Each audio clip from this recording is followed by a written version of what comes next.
Last night, Florida State starting defensive end Pat Payton tweeted that he was going to put his name into the transfer portal. Now, as far as the time of this recording, 9:30 at night, you're probably watching it here on Wednesday morning.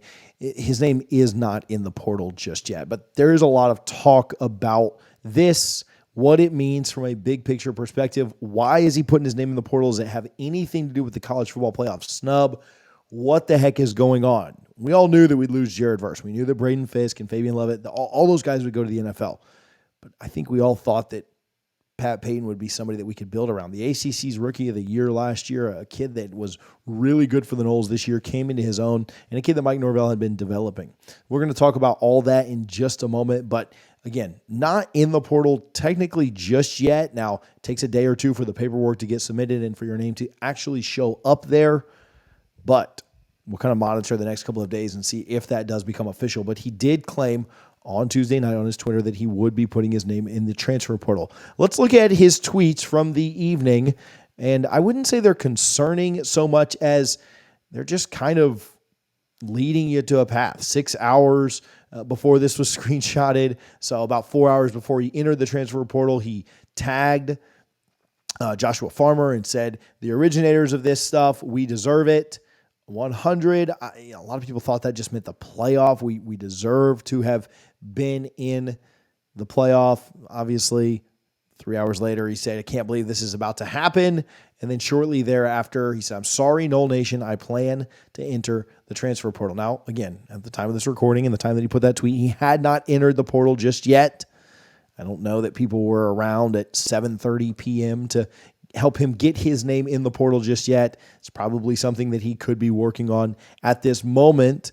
But when you look back at that first tweet between him and Farmer, it's obvious that he is talking about the originators of what they're doing on there on the defensive line. Both of them came in as recruits under Mike Norvell, something that has been talked about a lot. Does Norvell develop his own guys? Does Florida State get guys out of the high school ranks that make massive impacts? And a lot of Norvell's massive impacts guys have been out of the portal, and these were a couple of guys that certainly did fit that criteria of being Norvell recruits. So why is Payton doing this? Is Farmer related to it? Is Farmer involved? Where the heck is the battle's end right now? What's the situation? Did the college football playoff impact this?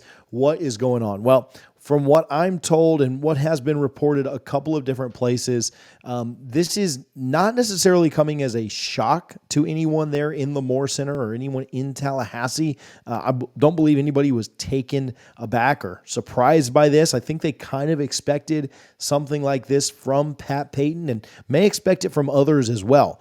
I don't think they expected it this early, and I do think that getting left out of the college football playoff and the season effectively being over has some guys feeling some different types of ways, right? Being upset, being emotional, just like we are as fans, just like we are as people that wanted to see this team in the playoff. I think there's some frustration around it. I don't think the college football playoff made any impact on this. I don't think that this is a decision that's made because of the college football playoff. I just think it, one, expedited it. I think it made it happen a little bit faster. Otherwise, it may have been in January that you would have seen something like this. And I think the other thing is the kids are emotional, and the players are more emotional than you and I are. And I've ranted for 2 hours, if you combine all the videos that we've done on this, about the college football playoff. And so if they're more emotional than even I am, which I sound like an emotional raging lunatic, I get it. You can understand why they'd be pretty upset right now, and they'd maybe make emotional and rash decisions. The other thing that maybe we need to consider is that Mike Norvell and a lot of the coaching staff is out on the road recruiting, doing in-home visits. They're not there with the team. And so you got a bunch of young kids who really thought that they played their butts off, and they did play their butts off. I'm not taking anything away from them. I thought that they played their butts off enough to go and earn a spot to the playoff, and they're emotional right now. And the other side of this is just to call a spade a spade. This has been pretty widely reported and pretty understood now. Pat Payton asked for an NIL increase, asked for more funds, and based on what I've been told, I'd say astronomical numbers compared to what I think a player above replacement might be for that position. I think Pat Payton is really, really good. I think he had a chance to put on an insane year and get drafted in like day 1 or 2 next year. But a number that I think is far and above what is appropriate, what is reasonable, what is even thought to have been smart. The question comes up of, what about the Battle's End? The Battle's End has added all these members. I got confirmation tonight. Again, it's 9:45 while I'm recording this. I got confirmation tonight that they went over 3,000 members. Where's the Battle's End? They've got to have this money, pay our players. Slow down just a bit. Could the Battle's End answer absolutely unreasonable and ridiculous requests from players and keep a roster intact? Absolutely, they could. Should they? Should they do that? No, they absolutely should not. If the average defensive end or an elite defensive end, a really good defensive end, I maybe won't call Pat Payton elite yet, but a really good defensive end makes X in the NIL landscape, and he comes to you and asks for 3 times that amount, is it a good investment to keep him? Does that set a good precedent in your locker room? Does that send a good message to the rest of your team? Does that send a good message to your donors that you're spending money inappropriately? If the CEO of the company comes to a company and says, triple my salary, does the board like that? Do the investors like that? Does the general public or the smaller investors, does anybody like that? No, absolutely not. And so I think you have to get to a point where you say, could the Battle's End fulfill a request? Absolutely. Is it a smart thing for them to do it? I don't think so. And so I think that's where they've gotten to a point, and I think they're, based on a couple of conversations I've had, I think they're pretty in lockstep with Mike Norvell and this staff. And I think that they are acting jointly and very much understand the desires and goals that each of them have. And I think that when the Battle's End or FSU staff or whoever a request is made to that is ridiculous, I think when that is presented to them and an ultimatum is given, or they're being held hostage to say, you have to do this or I'm leaving, I think Florida State or the entities that represent Florida State say, man, good luck to you. If you can get that somewhere else, then more power to you. But it ain't going to happen here. If DJ Lundy walked into Mike Norvell's office tomorrow and said, play me at quarterback or I am transferring, Mike would say, is everything okay with you? But after he checked him out to make sure that he didn't have a brain injury or something, I think he'd say, man, good luck to you. Go play QB somewhere else. I think if Mastromano came in and said, I want to be your starting wide receiver 1 next year, play me there or else I'm out, I think he'd say, bro, transfer. It's no different in the NIL world. You cannot demand things of an NIL collective and hold an NIL collective hostage and expect for them to answer every single demand that you have. It was somewhat reported, certainly not widely reported. We did do a video on it that Pat Payton's name was mentioned with some tampering that was happening back in December. That Pat Payton's name was mentioned in connection with a certain rival school down in South Florida that was trying to get him to transfer down there, and NIL was certainly involved. Florida State was able to thwart that. Florida State certainly did what they could to keep Pat, Farmer, Jackson, and others that were involved in that from entering the portal and transferring there in December. But we talked about that. It was right around the whole Darrell Jackson timeframe when he transferred to Florida State. And then again, you had another situation that involved Josh Farmer, and that was a much more public one where he tweeted that he was going to enter the transfer portal. 24 hours later, he took his name out of the portal and was back. But Farmer has been tagged in on some of this stuff with Pat Payton. He hasn't officially, as again, time of this recording, 9:48, hasn't officially said that he's going to enter the portal, but he's liking some tweets. He's co-signing some tweets. He's agreeing with some tweets from Pat Payton. I'm told that there's a possibility that Josh Farmer enters the portal. And I'm also told that Florida State's basically said, you do this again, we're not coming back to the meeting table with you. We did it in December. We did it in March or April, right around the spring game, was when all that was going down with Farmer. And Florida State's not going to play that game anymore. I think Florida State's very confident in their abilities to recruit, to land guys in the transfer portal, to not overpay, to be a wise collective. The one thing that I've been amazed with at the Battle's End, which, again, massive shout out if you're not a member, up over 3,000. Roughly 10,000 of you will probably watch this. If you're not a member of the Battle's End and you support Florida State, you need to go sign up, even if it's at one of the lower levels. If you've got big time money, shoot me a message. Let's get you in contact with the good folks over there and get some of that put to use. But again, let's get that number from 3,000 up to 5,000. Let's go. Let's get it done. We're pissed off about Sunday. Let's roll. Put your money where your mouth is, and let's go get the best players ever so that we leave no doubt.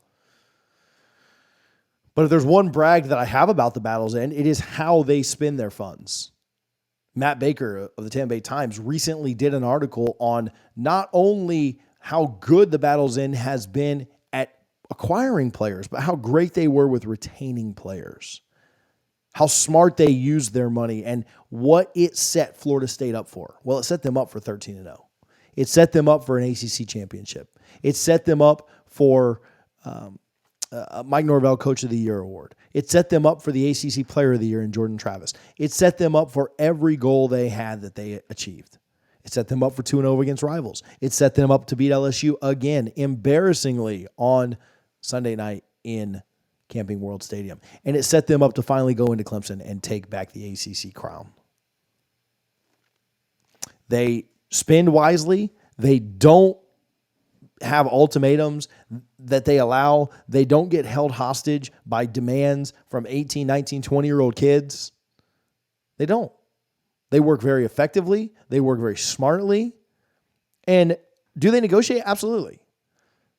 Do they battle for guys? Absolutely. But they also know when to get up and walk away from the table. I won't sing The Gambler for you, but if you've heard Kenny Rogers' song, sometimes you got to know when to fold them. Sometimes you got to know when to toss the cards in. Sometimes you got to know when the other side is bluffing. And you just got to say, I'm out. I'm not playing this game. And I think that's what Florida State has done here. Based on talking with several people that I trust, that are close to situations, that are close to the staff, that are close to players, I think that's what's happened. I think an ultimatum was given. Florida State said, no, thank you. You could see the tweets leading up to it. And he might not be the only one. Farmer wouldn't shock me, the way that he is tagging into this, the way that he is endorsing this, the way that he and Pat Payton seem to be in lockstep. Questions immediately then come up about Darrell Jackson, what will happen with him. I don't have great answers for that. I don't think Jackson can transfer again. I already saw he had to sit out a year. I think it'd be an NFL thing for him. Probably a chance that that's the way Farmer goes too. But I'm also not against thinking that all three of these guys are playing in Garnet and Gold next year. The way it was told to me, it's a lot easier to emotionally tweet that you're going into the portal than it is to actually go in the portal, actually find payment that you think you're going to get, and then actually complete the transfer. It's a lot easier to emotionally tweet and then retract it a couple of days later, like we've seen players do before. Not just at Florida State, but all over. Sometimes pretty publicly, sometimes less publicly. It happens quite often. When Mike Norvell gets back into town, should be soon, when the coaches are back into town and they've had conversations and maybe the waters are tested, maybe conversations are had, maybe visits are taken. We'll see how it all kind of shakes out. I do know this. I'll share a little bit of a story, a little bit of a nugget that probably couldn't share when it was happening, but I won't say who. There was a player on Florida State's roster last year who transferred away, who honestly left in a pretty rough way. He left in a way the coaches didn't approve of. He left in a way that the coaches said, listen, we don't want any more. And a couple of weeks later, after he had done some things that were not the best for Florida State University, were not the best for the football team, were not the best for this program, were not the best for that Seminole logo, he came back begging to get back in. Coach, the grass wasn't as green. You were right. It's not as good out there as I thought it was going to be. Let me come back. I will be the model citizen. He cried to the staff directly, begging to come back in, begging to be part of this program. And the staff said, you've gone too far. You've done too much. You've gotten too far away from what we want. I don't necessarily think Payton's there. I don't think Farmer's there. Certainly, I'm not even lumping Jackson into that. He's not commented on any of this stuff as of, again, 10 o'clock tonight. But I do think it is a lesson, and I think it's something we all know, right? Most of you are adults watching this. You understand that the grass is not always greener. You understand that you don't quit your current job before you have a new job lined up most of the time, unless sometimes you're emotional. Sometimes your boss will accept you back, and sometimes they won't. And sometimes you can go too far and you can do too much, and sometimes you're just an emotional kid, and we'll welcome you back. I don't know exactly where Payton falls in that. I do know that Florida State, based on what I've been told, is not going to budge. They're not going to change their mind on where they're at financially. They're not going to honor any ridiculous or asinine or insane requests.